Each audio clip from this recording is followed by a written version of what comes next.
Anyway, he hosts this show with the three longtime sports writers here in Minnesota. Sid Hartman, the 89 years young, the author of more pointless articles than anyone in the history of sports journalism. Of course, from WCCO, we have the mophead Dark Starr and the human bowling pin Patrick Reusse.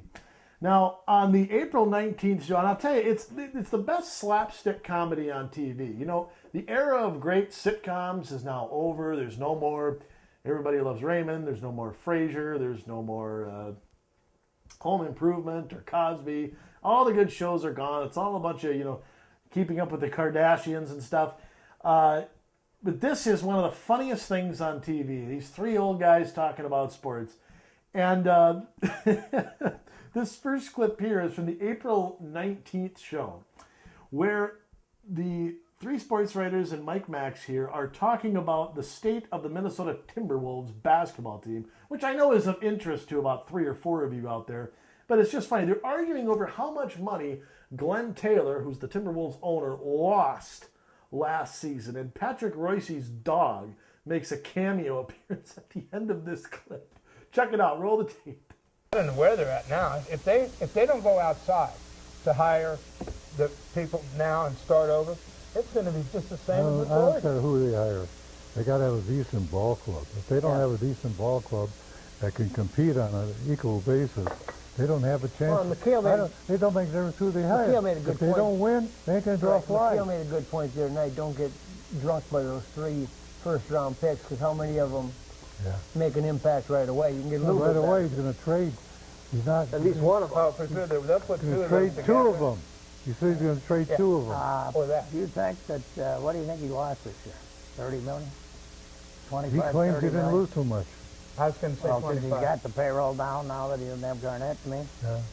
Okay. Didn't have Garnett and didn't have those. Well, Got then rid gate of the. receipts must mean nothing, because they're I'm trying to figure that out. They have the now. lowest gate receipts in the history of Yeah, sports. they lost $25 million. Well, Sid might be right. I You don't got know. rid of the pick. You got rid of I all. understand that. You got rid of 3, 4 of those guys in that deal with Memphis. He had no payroll. Okay, so you know for a fact that there's 0. That's what they lost? I don't think. Because I know for a fact that it was $25 million. No, you don't know for a fact. Well, because I know one of the stockholders better than I know you, and you're full of crap. Did you have a conversation with the stockholder about how much money they lost? Yeah.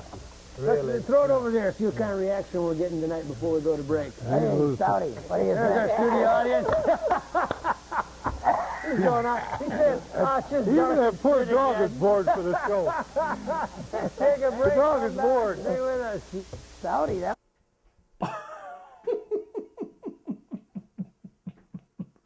Oh, that's the best. Sid Hartman.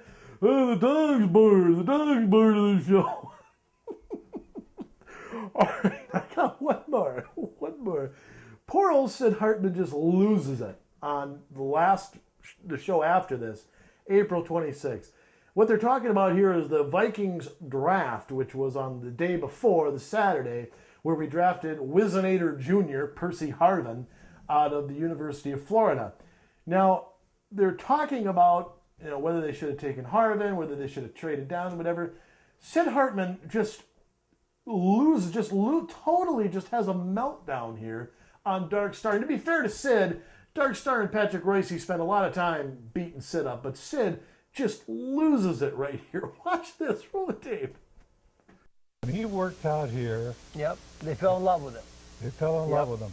And if they could convince the Wolves to take him, there was no doubt who their 22nd pick was Right, going to that be. show this one down there and set the record straight. That's right.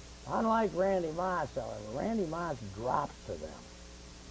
This guy didn't drop. No. This is where everybody had him going, the bottom 10 of the That's what surprised me, was that I was surprised that we were right about that. I mean, that everybody honed in on him. He was there. If they were madly in love with him, and they thought there was a chance somebody was going to take him in front of them, they would have put the draft. No, they were in love with him. How do you know? I know they didn't. But you didn't talk to... Listen, You know what? let me explain. I'm going to tell you off right now. You haven't been to Winter Park for 10 years. And won't be there You for know 10 less months. about the Vikings than any man in this town. Let me say that. And I was there the day he worked out.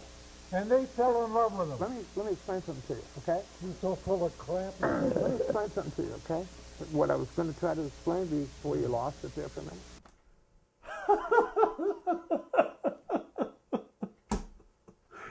Oh, that was boy. Oh, geez, Sid. Oh.